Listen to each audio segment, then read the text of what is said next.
Bonjour à vous, amis auditeurs de Radio Courtoisie. Vous êtes au Libre Journal des Controverses, samedi 5 octobre, 10h30, en direct sur Radio Courtoisie. Je salue mon prédécesseur Nicolas Stocker et son excellente émission, le Libre Journal de géopolitique profonde. Il avait pour invité notre ami François Martin, géopoliticien, qui a écrit son dernier livre. Tiens, son dernier excellent livre, je le sais, j'en suis sûr. On va évidemment l'inviter pour bientôt en parler. Je salue bien entendu la technique, Virginie, qui revient après 2 semaines de vacances. Elle était chez ses parents à peindre les volets de la maison familiale. Donc je salue Virginie, je suis très content de la revoir, même si Arnaud a fait quand même un excellent intérim qu'il faut saluer. Et bien entendu, je salue notre ami Patrice qui est au standard et qui va prendre vos nombreuses questions et vos nombreux commentaires parce que je sais que vous allez réagir au moins autant que la semaine dernière sur la corrida. La corrida, ça a beaucoup réagi. D'ailleurs, j'ai même eu des courriers personnels pour me dire que soit on était content, soit on n'était pas content de l'intervenant. Mais oui, mais c'est le débat, c'est la controverse. Et c'est important de recevoir parfois des gens qui ne pensent pas comme nous. Mais d'ailleurs, la corrida, pour le coup, tiens, ça, c'est assez partagé. Hein. C'est-à-dire qu'il y a ceux qui adorent ça, ceux qui détestent ça. Et même parmi vous, à Radio Courtoisie, c'est très partagé. Il y a vraiment du pur et vrai débat, de la vraie controverse. Et d'ailleurs, je salue l'ami qui habite le Val d'Oise, de Persan, je crois, qui m'a écrit une sympathique lettre et qui n'aime pas trop, enfin qui aime beaucoup la corrida. Je le salue, je lui fais un coucou. Malheureusement, j'arrive pas à lire son mail, sinon je leur ai répondu par mail, donc je lui fais ce petit coucou à l'antenne. Alors aujourd'hui, on va parler d'autre chose. On va parler de médecine naturelle. On va parler aussi d'un site qui vient de se monter, qui s'appelle Holy Time ou Holy Time. On va expliquer d'ailleurs pourquoi ce nom, tiens.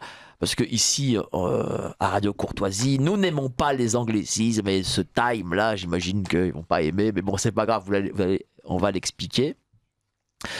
Qu'est-ce que c'est ce Holy Time? Je vais avoir ses créateurs, enfin j'ai ses créateurs à mes côtés et ils vont m'en parler. Alors à ma gauche, j'ai Johan Fakra.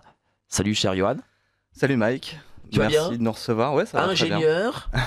Tu as créé aussi à l'époque ton propre site. Comment s'appelle-t-il déjà? Quartier Libre. Quartierlibre.tv, ouais. Qu'est-ce que c'était quartierlibre.tv? C'était un média alternatif sur lequel on faisait pas mal d'interviews de personnes. C'était pendant la période Covid que j'avais créé ça. D'accord.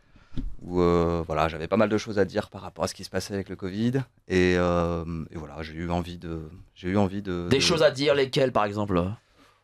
Les mesures sanitaires, il fallait taper dessus un peu. Oui, bah oui. Il n'y a pas grand chose qui avait de sens pendant cette période-là. Et je voyais pas mal de gens autour de moi qui gobaient un petit peu tout ce qu'on nous racontait. Et j'ai ressenti le besoin d'exprimer un peu mon opinion et puis surtout de donner la parole à des personnes qui avaient des choses à dire par rapport à ça et surtout qui avaient du crédit pour le faire, quoi. Voilà. Parce que moi, je suis pas médecin, je suis pas. Enfin voilà. Donc, Johan Fakra. Et à ma droite, Mathieu de Crown Bunker. C'est le nouveau nom de famille de Crown Bunker. C'est une forme de noblesse en fait. Hein. Bah, j'ai l'impression des fois. Voilà. On m'appelle souvent Mathieu de Crown Bunker. Alors, qu'est-ce que c'est Crown Bunker pour les auditeurs peut-être qui ne connaissent pas? Crowd Bunker, c'est une plateforme, un média social, on peut dire alternatif à YouTube, qui a la grosse. Les concurrents de YouTube. Ouais, disons concurrents pour que les gens comprennent. Pour que les gens comprennent. Oui, voilà. Mais voilà, à la grosse différence surtout que nous, on essaye de défendre la liberté d'expression. D'accord. Voilà, on n'a pas de. Combien de visiteurs par mois? 1,5 million en moyenne. 1,5 million de visiteurs par mois, pas mal. Ouais. C'est pas mal. Donc là, tous les deux, vous êtes associés. Vous êtes tous les deux ingénieurs de formation, c'est ça? Et vous êtes associés pour créer Holy Time. Comment on dit? Holy Time. Holy Time. Qu'est-ce que c'est exactement? Qui veut répondre? Vas-y. Tu veux peut-être que je parle du nom du coup, pourquoi Oui, Holy Time oui. Pourquoi cet anglicisme déjà? Et après, vous dites. Et après, pourquoi? Qu'est-ce que c'est exactement Holy Time? Justement, ça aborde Holy Time, c'est Holy pour holistique. Donc, effectivement, c'est une plateforme de prise de rendez-vous dédiée aux pratiques holistiques, en tout cas aux pratiques naturelles de santé et de bien-être. Et Time, voilà, on comprend la logique avec le temps, le rendez-vous. Et pourquoi du coup un anglicisme? Effectivement, c'est quelque chose qu'on nous demande souvent et on se fait critiquer là-dessus et on comprend. Mais c'est une plateforme qui, dès le départ, a vocation à être internationale. Et elle est déjà internationale. Elle va pas non plus être que francophone. Et donc, c'est difficile d'avoir un nom francophone à l'international aujourd'hui, malheureusement. Voilà. Déjà international dans le sens où vous avez déjà des praticiens de partout, du monde entier? Actuellement de 5 pays pour l'instant francophones, effectivement. D'accord. Mais voilà, on a la France, le Luxembourg, la Belgique, la Suisse et le Canada. Enfin, en tout cas, pour l'instant, la zone du Québec. Mais ça va effectivement s'étendre au reste du Canada et le reste de l'Europe. Donc, effectivement, dans l'Europe, il n'y a pas que le français. Là, très rapidement, ça va s'étendre dans le reste de l'Europe. Donc, voilà pourquoi. Alors, qu'est-ce que c'est Holy Time, cher Johan? Alors, Holy Time, c'est une plateforme. Alors, aujourd'hui, c'est une plateforme de prise de rendez-vous pour tout ce qui est santé naturelle et bien-être. Ouais. L'idée, c'est d'aller beaucoup plus loin que ça. En fait, c'est de faire un peu la plateforme de l'autonomie en termes dans tout ce qui concerne la santé et le bien-être. Aujourd'hui, on ne fait que de la prise de rendez-vous. L'idée, c'est par la suite d'aller vers tout ce qui est médias, tout ce qui est contenu. Alors, reste sur le devant le micro, pardon. voilà.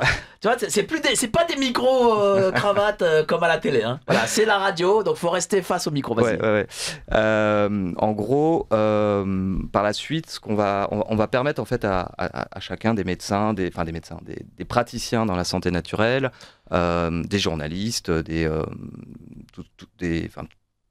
personnes qui tiennent des médias autour de la santé, de pouvoir s'exprimer, de pouvoir écrire des contenus en lien avec ces Alors, oui, mais pratiques. d'abord, pour bien que les gens comprennent, c'est-à-dire que c'est une plateforme sur laquelle un patient, je sais pas, il veut rencontrer, je sais pas moi, il habite Cherbourg et il veut dans sa région, dans son département, voir un naturopathe, par exemple. Eh bien, cette plateforme le lui permet, c'est ça? Oui, c'est ça, ouais. Ça permet à tous les praticiens dans la santé naturelle et le bien-être de pouvoir être référencés. D'accord. Donc être visible et qu'on puisse les trouver. Et ça permet aux patients qui recherchent en fait un praticien de pouvoir les trouver facilement, de prendre rendez-vous. Et après, comme sur Doctolib, de pouvoir Voilà, suivre c'est une sorte de Doctolib c'est ça. de la médecine naturelle. C'est ça. C'est ça? Tout à fait. Surtout qu'effectivement, là, actuellement, peut-être certains auditeurs le savent, sur Doctolib notamment, pour ne pas les citer, du coup, certaines pratiques se font un peu mettre à la porte. Et voilà, les pratiques naturelles, tout à fait légales. Hein. Légal, hein. Tout à fait légal, Ouais. absolument. Oui, parce qu'on a entendu illégal. Hein. Ah non, c'est pour tout ça. à fait légal, absolument, justement. Donc attention. Non, totalement légal. Justement, voilà, sur la naturopathie et d'autres, malheureusement, se font jeter dehors aujourd'hui de certaines plateformes comme Doctolib.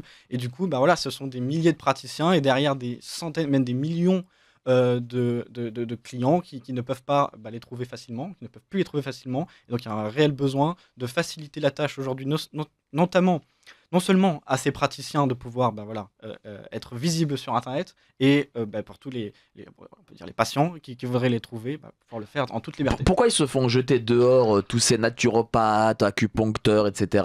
Alors ça, c'est une grande question, hein, mais on sait un petit peu le discours politique qu'il y a autour de toutes ces pratiques là, depuis quelques années. C'est de pire en pire. Ils se font vraiment attaquer dans tous les sens. On voit ce qui a pu se passer avec Thierry Casasnovas, par exemple, depuis quelques années, surtout depuis l'an dernier. Il y a une sorte enfin voilà. C'est un petit peu ce qui nous a motivé au départ à lancer Holy Time. C'est quand Doctolib, fin 2022, je crois, début 2023, avait annoncé qu'il y avait plusieurs milliers de naturopathes qui allaient être retirés progressivement de la plateforme. Entre autres, ouais. Et on s'est dit, aujourd'hui, Doctolib, c'est la référence pour quelqu'un qui cherche à prendre un rendez-vous avec un praticien. Où est-ce que les gens vont aller? Et il existe d'autres plateformes, mais il n'y a pas une plateforme comme Doctolib où tout le monde en fait va dessus. Vous voyez, donc aujourd'hui, moi, en tant que patient, en fait, quand je recherche, puis ça m'arrive quand même assez souvent d'aller consulter des praticiens dans la santé naturelle. Bon, à part le bouche à oreille, c'est compliqué en fait de trouver. C'est très compliqué. Enfin, tu vas chercher sur Internet, tu sais pas où aller. Il y a peut-être une dizaine de plateformes, des plus petites, des plus grosses, mais ils sont un peu éparpillés partout. Et nous, on s'est dit, on aimerait créer en fait quelque chose qui deviendrait le Doctolib de la santé naturelle, c'est-à-dire l'endroit où il faut aller quand tu veux parler de santé naturelle. Et aujourd'hui, ça n'existe pas. Et pas mal de gens autour de moi me disent à quel point c'est galère de trouver. Qu'est-ce que ça regroupe, la santé naturelle? À part naturopathe, quels sont les autres métiers de cette santé naturelle? Il y a des centaines, vraiment des centaines. On pourrait pas tous les citer, mais bon, voilà, les plus connus, en dehors de la naturopathie, l'ostéopathie, la psychologie, la sophrologie, tout ce qui est méditation, ce qui rapporte aux plantes, etc. Enfin, les énergéticiens, etc. Il y en a vraiment des centaines, assez variés. Puis c'est pas que la médecine naturelle, c'est aussi tout ce qui est bien-être. Donc il y a aussi les professeurs de yoga, par exemple. Et puis ça va même aussi jusqu'aux les médiums, tout ce enfin voilà. Ça veut dire que si je suis professeur de yoga, ça fait de mal à personne de faire du yoga. Et avant j'étais à Doctolib, maintenant je ne peux plus, quoi. Alors, sur les plateformes qui existent, dont Doctolib, c'est très compliqué par exemple pour des professeurs de yoga parce qu'ils font pas des cours particuliers. En général, c'est des groupes. Et aujourd'hui, il n'existe pas de plateforme, je ne crois pas en tout cas, qui permettent de gérer des sessions avec 10, 15, 20 personnes où les personnes puissent prendre rendez-vous et réserver en fait leur séance. Aujourd'hui, ce qui existe, c'est des consultations. Voilà, moi, je vais aller voir un naturopathe. Je viens tout seul en fait. Je prends un rendez-vous. Le rendez-vous, une fois qu'il est pris, il n'est plus disponible. Et ça, c'est quelque chose qu'on va très bientôt proposer. C'est de pouvoir réserver, de pouvoir proposer en fait des sessions avec 10 places, 20 places, ou même carrément des séjours. Voilà. Aujourd'hui, c'est très compliqué pour ces gens-là, à part ceux qui ont leur propre site internet, pour proposer ce genre de service. D'accord. Parce qu'il y a quand même une demande. Parce que les gens aujourd'hui, bon, certes, ils vont voir leur médecin, etc. Très bien. Mais je pense que les gens veulent quand même sortir d'une forme de médecine chimique. Absolument. Oui, bien sûr. Il y en a de plus en plus. Aujourd'hui, c'est une étude qui date pas si longtemps, il y a 40% des Français qui disent y aller au moins une fois par an, voir justement ces pratiques complémentaires. Et 60 à 70% des gens qui disent, quand ils ont un problème de santé, préférer se tourner vers des médecines naturelles que tout ce qui est allopathique. Donc il y a un vrai intérêt aujourd'hui des Français en tout cas, parce que ça c'est des statistiques françaises, et qui est totalement en décalage avec le discours officiel qu'on entend, comme quoi ces pratiques sont seraient des pratiques, des dérives sectaires, ou voilà, ça va totalement en contradiction avec les sondages et avec ce que veulent les Français, quoi. Tout à fait, pendant que ça monte, il y a de plus en plus de gens qui s'intéressent à ces pratiques, et elles sont de plus en plus justement descendues. Empêcher, aussi bien pour les praticiens que pour les patients de les trouver. Mais est-ce que cette médecine dite naturelle, enfin nous notre génération a été élevée par la médecine des labos, faut se le dire, hein. Contrairement à beaucoup, j'imagine, d'auditeurs de Radio Courtoisie qui ont connu aussi les remèdes de grand-mère, si je puis dire. Quel est le différentiel entre cette médecine naturelle et cette médecine chimique dont nous avons été abreuvés? Est-ce qu'il y en a une peut-être qui est plus efficace que l'autre? Est-ce qu'elles sont complémentaires? Est-ce qu'il y en a une peut-être qui nous donne plus de troubles, on va dire, que l'autre? Déjà, il y a une chose importante à préciser, c'est que pour beaucoup de ces pratiques, c'est des pratiques qui ont plusieurs milliers d'années. C'est pas des choses qui ont été inventées là ces 10 dernières années, comme on laisserait entendre, comme laisseraient entendre certains. Je veux dire, la naturopathie ou même l'ayurveda, c'est des choses qui ont plusieurs milliers d'années. Donc c'est pas quelque chose de nouveau. Et j'ai envie de dire, pour te répondre, ce qui différencie principalement ces pratiques de la médecine allopathique, c'est le côté plutôt holistique, justement. C'est que la médecine allopathique a tendance à centrer sur une partie du corps. Vous allez voir, vous avez un problème ORL, vous allez voir un médecin ORL. Vous avez un problème au foie, vous voyez ce que je veux dire. Et il n'y a pas ce côté vraiment holistique. C'est-à-dire que moi, j'ai un exemple d'un ami à moi qui pendant des années traînait des problèmes de sinusite répétés, etc. Et puis aucun médecin lui trouvait de solution. Il a été voir je sais pas combien de médecins pendant 7 ans, je crois. Il a trimballé ça. Et au final, je crois que c'est un naturopathe qui lui avait expliqué que voilà, c'était possible que ce problème soit lié au foie. Donc évidemment, c'est pas l'ORL, il ne connaît rien au foie. Vous voyez ? Donc les médecins n'auraient jamais pu trouver, ça aurait pu durer des années. En attendant, ils prenaient des médicaments pour contrer en fait le symptôme et pas la cause. Et c'est le reproche qui est fait principalement à la médecine allopathique, c'est de s'intéresser seulement aux symptômes et ne pas vraiment faire le travail nécessaire pour trouver quelle est réellement la cause. Mais quelque part, ça a du sens. Je veux dire, tout ce qui est médecine allopathique, c'est des labos pharmaceutiques, c'est des entreprises privées au final qui sont derrière tout ça et qui sont là pour faire du profit. Donc, des gens en bonne santé, quelque part, c'est pas rentable pour eux. Du coup, ton ami, il aurait pu pendant des années prendre des médicaments qui lui auraient pas fait forcément du bien, parce que tout médicament a ses effets aussi, faut se le dire.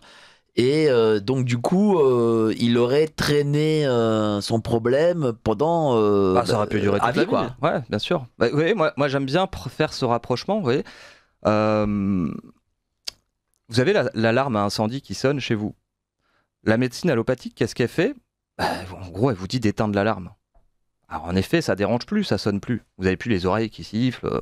Mais il y a le feu. Mais le feu continue de brûler. Donc vous allez l'éteindre 1 fois, 2 fois, 3 fois, mais le feu ne fait que s'étendre, donc c'est de pire en pire. Et tant que tu ne cherches pas à trouver où est le feu et l'éteindre, au final, le feu il va finir par brûler toute la maison. Vous voyez, j'aime bien cette image parce que pour moi, ça représente bien un petit peu le système de santé allopathique aujourd'hui. La médecine, les pratiques naturelles cherchent, en tout cas la plupart, cherchent vraiment à comprendre d'où vient le problème, quelle est la cause, et il n'y a pas que le corps, par exemple, il y a aussi les émotions, il y a plein d'aspects, c'est ce qu'on appelle vraiment la santé holistique, c'est prendre la santé, prendre le patient sur tous ces aspects, vous voyez, son hygiène de vie, qu'est-ce qu'il fait comme travail, est-ce que c'est stressant, etc. Ça, malheureusement, dans la santé allopathique, on s'y intéresse pas forcément. Alors certains médecins le font, mais c'est pas, on va dire, c'est pas la norme, quoi. C'est pas la. Ouais. Après, vas-y. Cela dit, le discours qu'on a avec Holytime n'est pas non plus de dire arrêtez tous vos traitements. Non, bien sûr que non. C'est pas non plus de dire les pratiques naturelles doivent remplacer les pratiques conventionnelles. Mais l'objectif de Holytime d'abord, c'est de laisser le choix aux gens. Exactement. On arrête d'infantiliser les gens, de leur dire voilà ce que vous devez faire avec votre propre corps. C'est comme si et c'est pas autrement. Non. On pense que les gens sont capables de s'informer, de se faire leur propre avis, de choisir pour eux ce qui est le mieux pour eux. En tout cas, on leur laisse le choix, la liberté. C'est quelque chose d'important. Et d'ailleurs, les pratiques complémentaires, justement, c'est comme ça qu'on les appelle, sont souvent pas là pour remplacer, mais souvent pour être là en complémentarité, et même souvent en amont, pour aider les gens à être en meilleure santé et du coup ne pas avoir besoin justement d'aller vers ces pratiques-là. Ou en tout cas beaucoup moins. Beaucoup moins, voilà. Donc, de fait, quelque part, elles vont amener peut-être à moins de visites dans ces pratiques-là, mais c'est pas dans le sens où, parce qu'on veut empêcher d'aller les voir, justement, mais c'est parce que, déjà, si les gens s'intéressent plus eux-mêmes à leur propre santé, s'autonomisent plus, ils en auront moins besoin. Tout simplement. Oui, parce que ce que vous dites, c'est pas monsieur, madame, si vous avez le cancer, arrêtez vos traitements chimio, radiothérapie, enfin que sais-je. Tout à fait. Non, absolument voilà, pas. c'est pas ce qu'on dit. Mais d'ailleurs, c'est drôle, enfin, c'est pas drôle, mais l'État, lui, fait la loi et dit tous ces naturopathes, tous ces gens qui travaillent dans la médecine naturelle disent aux gens qu'il faut arrêter leur chimio, leur radiothérapie. Ce que ces naturopathes ne font pas. Absolument. Et ce que vous ne faites pas. Peut-être que certains le font, mais en tout cas, Peut-être c'est pas une généralité. mais c'est une minorité qui Ouais. le font. Pourtant, l'État fait des lois contre ces spécialités, une majorité. C'est ça. C'est-à-dire qu'il traite tout le monde de la même manière en disant vous êtes des gourous, vous êtes des sectes et on veut vous interdire. Mais ça n'a aucun sens. Ça n'a aucun sens. Mais justement, comme certains le font, Holytime, comment Holytime vérifie si justement il n'y ait pas assez certains qui le font? Il y a plusieurs choses à dire là-dessus. Déjà, bon voilà, il y a une première chose, on permet, c'est-à-dire que contrairement à d'autres plateformes, déjà on ne fait pas de sélection à l'entrée, c'est important de le dire. D'accord. On permet à partir du moment où la pratique est légale en France, n'importe quel praticien peut s'inscrire dans cette pratique-là.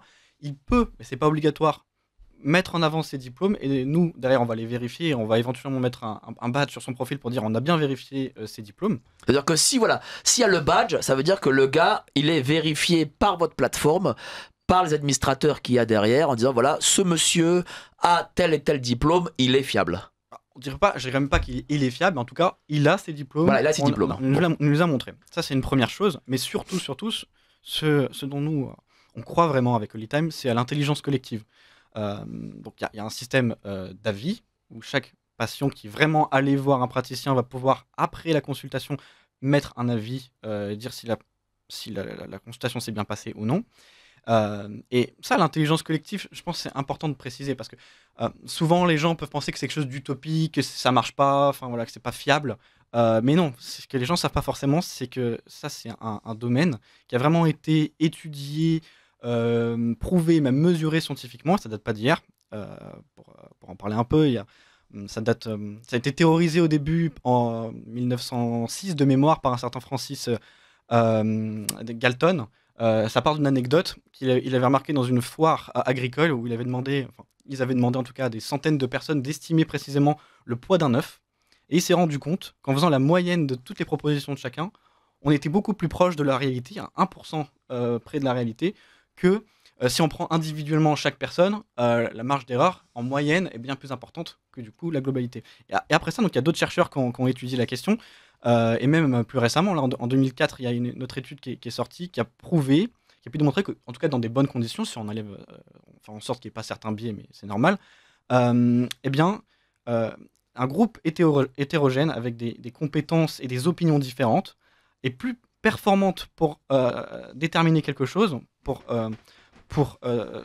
trouver ou prendre une décision, qu'un groupe homogène d'experts dans le domaine.